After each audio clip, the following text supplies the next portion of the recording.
Hello दोस्तों, नमस्कार। आज की कहानी का नाम है जवाब।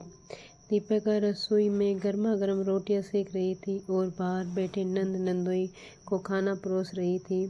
उसकी 12 वर्षीय बेटी रिधि भी उसकी मदद करवा रही थी। अम्मा जी खुद अपने बेटी जवाई के पास बैठकर उन्हें मनोहार करके खिला रही थी और बीच बीच में अपनी सत्ता का भान सबको करा रही थी। आखिर जब तक एक दो बार बड़ी बहू को लताड़ ना ले, लोगों को कैसा पता चलेगा कि घर में सास की चलती है। खाना परोसने में कोई कमी नहीं हो रही थी, लेकिन फिर भी बीच बीच में अपनी टांग जरूर अड़ा रही थी। इतनी देर से तो बहू को ही कह रही थी, लेकिन अब की बार पोती रिद्धि को आवाज़ लगाई, अरे ओ छोरी, जरा फटाफट से पनीर की सब्जी तो लेकर आ, फूफा जी को दे। इतनी सारी सब्जी बनाई है मेहमान के लिए, उसे क्या तेरी माँ के लिए संभाल कर रखेगी जो इतनी धीरे धीरे परोस रही है। सुनकर रिद्धि को बड़ा गुस्सा आया। रसोई में कटोरी में सब्जी डालते हुए बड़बड़ाती हुई बोली, ये अम्मा बिना कुछ भी बोले जाती है, बिल्कुल भी नहीं सोचती कि उसके सामने बोल रही है। किसी दिन पलट कर जवाब दे दूंगी। पर मैं दीपिका ने उसे चुप रहने का इशारा किया। रिद्धि चुपचाप कटोरी में पनीर की सब्जी ले गई और फूफा जी को थाली में उंडे लाई। ये देखकर अम्मा चिढ़ गई। बिल्कुल भी सहूर नहीं है इस छोरी को कि कैसे खाना परोसा जाता है। इसकी माँ भी बस दिन भर बैठी बैठी रोटियां तोड़ती रहती है। ऐसा कुछ नहीं है, कुछ संस्कार सिखाएं अपनी बेटी को। एक तो बेटी जनी है और वो भी ऐसी निकम्मी। इधर दीपिका ने भी रिद्धि को हल्की सी डांट लग गई, क्यों बेवजह सुनाने में लगी हुई है मुझे। सब्जी ऐसे डाली जाती है क्या?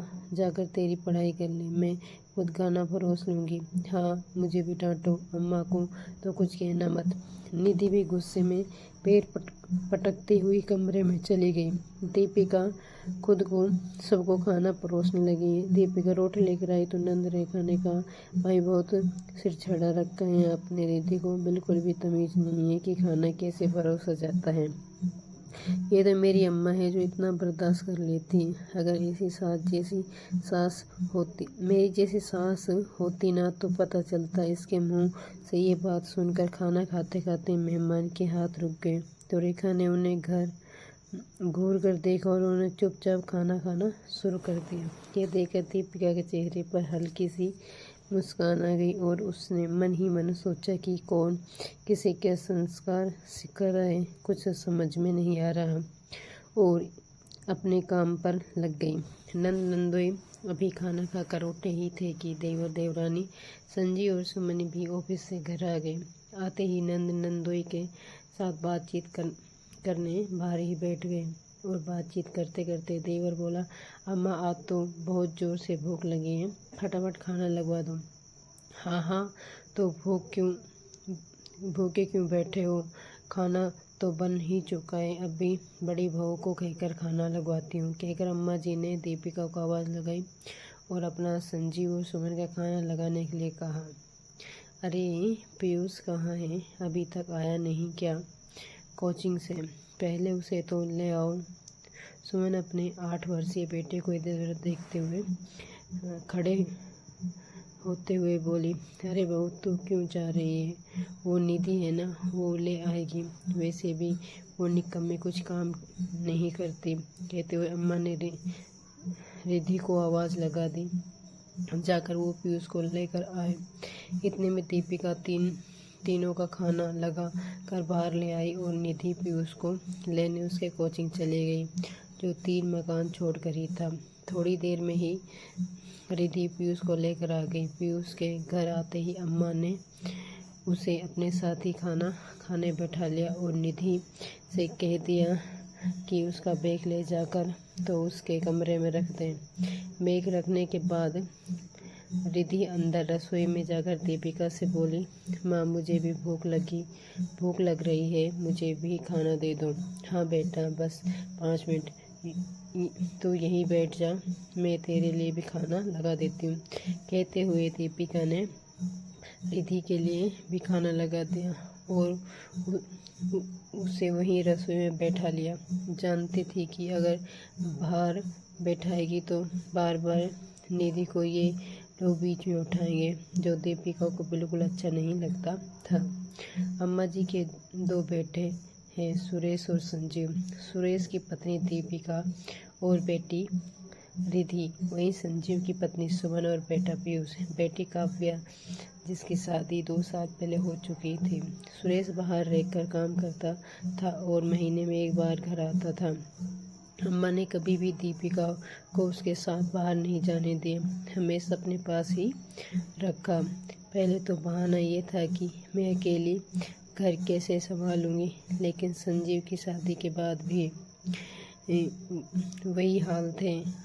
अब तो सुरेश भी कई बार कह चुका दीपिका और निधि को अपने साथ ले जाने के लिए, लेकिन अम्मा थी कि जाने ही नहीं देती थी। हर बार रोककर कोई ना कोई बखेड़ा खड़ा कर देती और दीपिका को यही रुकना पड़ता। हर बार पीछे पड़कर रोक तो लेती, लेकिन ताने भी दीपिका और रिधि को ही मिलते। यहाँ तक कि अम्मा आए दिन दीपिका को बेटी जिनने के लिए ताने मारती, पर खुद भूल गई कि उनकी खुद की भी एक बेटी है। अब निधि बड़ी हो रही थी, कई बातों को समझती थी, इसलिए वो उन बातों का विरोध करती थी। इस कारण से दोनों दादी पोती में 36 का आंकड़ा चलता था। दीपिका की बेटी थी, इस कारण से अम्मा जी का रुझान हमेशा सुमन की तरफ था, क्योंकि सुमन ही वो बहू थी जिसको उसने अकेले वंश वेल को आगे बढ़ाने के लिए बैठा दिया। इस कारण सुमन बिल्कुल महारानी की तरह जिंदगी जीती थी। उसे कभी घर के काम के लिए नहीं कहा जाता था, बल्कि उसे तो सब कुछ तैयार मिलता था। यहाँ तक कि पीयूष के जन्म के बाद संजीव के लिए ऑफिस को ज्वाइन कर लिया। सुबह दोनों पति पत्नी 9 बजे यहाँ से रवाना हो जाते और उसके बाद शाम को 6 बजे दोनों घर आते। पीछे से पीयूष घर, अम्मा, निधि, सबको दीपिका को ही संभालना पड़ता।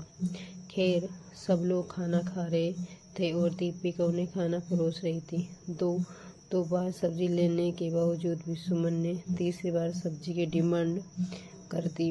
अंदर कढ़ाई में सब्जी इतनी ही थी कि दीपिका खा सके, पर अम्मा जी बखेड़ा खड़ा करेगी, इस कारण से दीपिका ने वो सब्जी भी लाकर सुमन को दे दी। इतने में पीयूष ने भी सब्जी की डिमांड कर डाली तो दीपिका ने मना कर दिया कि सब्जी बची ही नहीं। उसकी बात सुनकर सुमन बोली, अरे भाभी, इतना पनीर तो मंगाया था, आज कहाँ गया? इसकी बात सुनकर दीपिका बोली, सुमन, जितना भी पनीर आया था उसकी सब्जी बन चुकी है, अब कुछ भी नहीं बचा तो उसमें से मैं क्या कर सकती हूँ। उसकी बात सुनकर अम्मा जी खुद रसोई में उठकर आई और वहाँ निधि को खाना खाते देख कर गुस्से में दीपिका पर चिल्लाई, अच्छा, इस छोरी को खिलाने के लिए पनीर की सब्जी है तेरे पास, लेकिन मेरे पोते के लिए नहीं।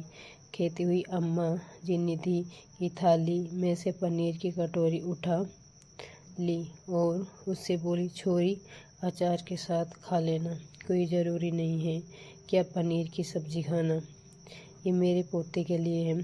कटोरी उठाते देख निधि बोली, पर दादी, मुझे भी पनीर की सब्ज़ी अच्छी लगती है, मुझे भी खाना है। पीयूष 2 बार तो ले चुका है।